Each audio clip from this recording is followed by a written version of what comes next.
बिस्मिल्लाहिर्रहमानिर्रहीम। तमाम तारीफ़ें अल्लाह के लिए है, वही नेक लोगों का वली है। मैं गवाही देती हूँ कि अल्लाह के सिवा कोई भी माबूद बरहक नहीं, वो यकता है, उसका कोई शरीक नहीं, वही सब मखलूक का माबूद बरहक है। और मैं ये भी गवाही देती हूँ कि हमारे नबी मोहम्मद सल्लल्लाहु अलैहि वसल्लम अल्लाह के बंदे और उसके रसूल है। आप तमाम अम्बिया कराम और रसूलों की सरबराह है। या अल्लाह उन पर, उनकी आल और तमाम सहाबा कराम पर रहमत, सलामती और बरकत नाजिल फरमा, आमीन।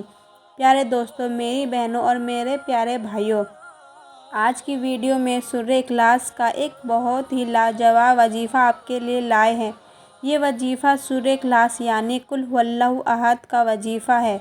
सर पर हाथ रखकर आपने ये सूरह पढ़नी है और किस तरह से पढ़नी है इंशाअल्लाह आपको ये भी बताएंगे। और इस वजीफ़े से आपके मसाइल कैसे हल होंगे इस बारे में भी बात करेंगे। इस वजीफ़े की बरकत से आपकी परेशानियां अल्लाह के फ़ज़ल से दूर होगी, आप पर अल्लाह की रहमो करम होगी और इस वजीफ़े से आपकी तकदीर बदल सकती है। इस सूरत के फ़ज़ाइल जो हदीस मुबारका में ज़िक्र हुए हैं वो भी आपसे शेयर करेंगे और इस वजीफ़े का मुकम्मल तरीका भी आपको बताएंगे। लिहाजा आपने वीडियो को शुरू से आखिर तक गौर से सुनना और देखना है ताकि कोई अहम बात आपसे मिस ना हो जाए। प्यारे भाइयों और मेरी बहनों, हमारा आज का अमल सर पर हाथ रखकर सूरह इखलास के हवाले से है। तो सर पर हाथ रखकर आपने किस तरह से करना है, क्योंकि इस सूरत का जो शाने नज़ूल है इस तरह से है कि आका करीम अलैहिस्सलातो वस्सलाम से मुशरिकीन सवाल किया करते थे और नबी सल्लल्लाहु अलैहि वसल्लम से अल्लाह ताला की निस्बत पूछा करते थे कि अल्लाह पैसा है कहाँ, इसका मस्कन कैसा है। तो इन सवालात के जवाब में अल्लाह ताला ने अपने प्यारे हबीब आका दो जहां सल्लल्लाहु अलैहि वसल्लम से कहा कि आप सल्लल्लाहु अलैहि वसल्लम फरमा दीजिए कि अल्लाह ताला वाहिद है, वही वो यकता है, ऐसी जात है कि जिसका दूजा कोई नहीं। याद रहे कि वाहिद का भी सानी होता है, लेकिन जो यकता हो उसका कोई सानी नहीं होता, जिसके जैसा कोई दूसरा ना हो, ना उसके कोई मुशाबे हो, ना उसका कोई मुकाबिल हो। और अपनी वहदानियत के बाद ये भी फरमा दिया कि अल्लाह समद है, हर चीज़ से नियाज है, किसी भी चीज़ का मोहताज नहीं और बाकी हर मखलूक उसकी मोहताज है और तमाम मखलूक अपनी मुसीबत में उसी को पुकारती है। और इसलिए हर इंसान को चाहिए कि हर हाजत में, हर परेशानी में अल्लाह ही को पुकारे। वो ज़ात है, वो खूबियों में इंतहा को पहुँच चुकी है, वो ज़ात खाने पीने की ज़रूरियत से पाक है। वही अल्लाह जो तमाम तख्लीक़ात से के फ़ना हो जाने के बाद भी बाकी रहने वाला है। अल्लाह ताला ने अपनी समदियत का ऐलान फरमाया और यूँ मुशरिकीन के इस अक़ीदे को गलत फरमाया जो अपने झूठे माबूदों को बाइख्तियार समझते थे। तो आपने इस सूरत को सर पे हाथ रख के पढ़ना है और इस यकीन के साथ पढ़ना है कि अल्लाह की ज़ात यकता है, उसका कोई शरीक नहीं। यकीनन आपका यही अक़ीदा होगा, लेकिन अगर आप अल्लाह के सिवा किसी को भी अल्लाह का शरीक मानते हैं, अल्लाह का शरीक ठहराते हैं, तो फिर ये वजीफ़ा आपको फ़ायदा नहीं देगा। आपने ज़हन में अल्लाह ताला की सिफ़त और समादियत को भी रखना है। अल्लाह ताला किसी का मोहताज नहीं है, हम ही है जो अल्लाह के मोहताज है। और फिर मज़ीद फरमाया, लम यलिद व यूलद, ना उसको किसी से जाना और ना उसको किसी को जाना, यानी ना वो किसी की औलाद है और ना उसका कोई औलाद है।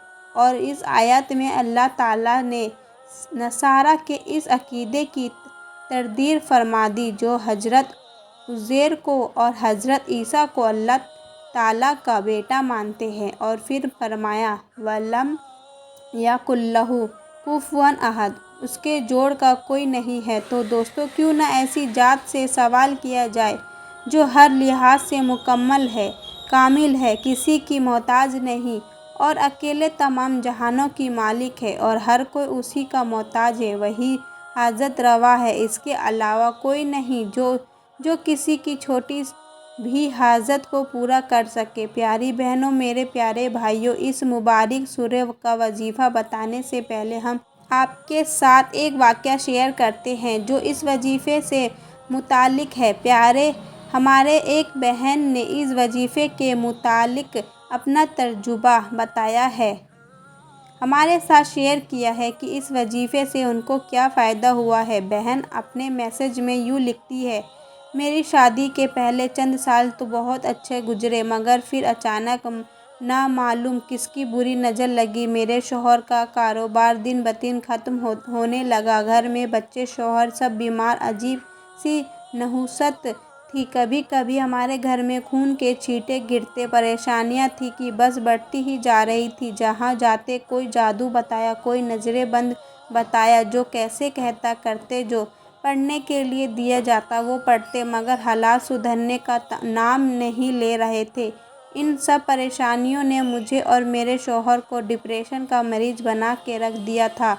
ہم پر ہر وقت آپس میں لڑتے رہتے تھے۔ اپنے سر پر ہاتھ رکھ کر قل ھو اللہ احد اللہ الصمد پڑھنے کا وظیفہ بتایا تھا، جس میں آپ نے کہا تھا یہ پڑھ لینا، تمہاری تقدیر بدل جائے گی۔ آپ یقین مانیں ایک دم سے ہمارے حالات ایسے بدل گئے کہ ہمیں یقین تک نہ آ رہا تھا۔ الحمدللہ اس کے پڑھتے ہی ہم پر سارا قرض ختم ہو گیا، شوہر کا کاروبار بہتر سے بہترین ہو گیا، گھر میں سکون والا ماحول قائم ہو گیا۔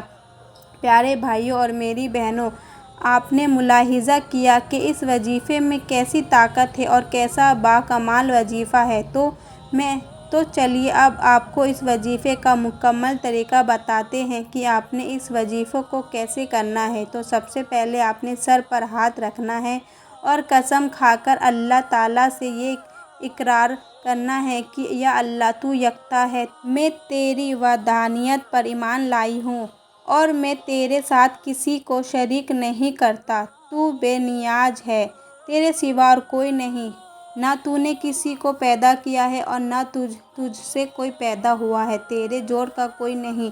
یعنی سورہ اخلاص کے مکمل ترجمے کا آپ نے قسم کھا کر اقرار کرنا ہے اور اس کے بعد آپ نے سر سے ہاتھ ہٹا کر دینا ہے، اور سر سے ہاتھ ہٹانے کے بعد آپ نے سورہ اخلاص کو 300 مرتبہ پڑھنا ہے۔ تسبیح پڑھیں یا کاؤنٹر پر پڑھیں، 300 مرتبہ سورہ اخلاص پڑھیں، یہ عمل کریں۔ اگر قرض کے لیے پڑھیں گے تو قرض ادا ہو جائے گا، اللہ کی اس پر کرم نواز ہوگی۔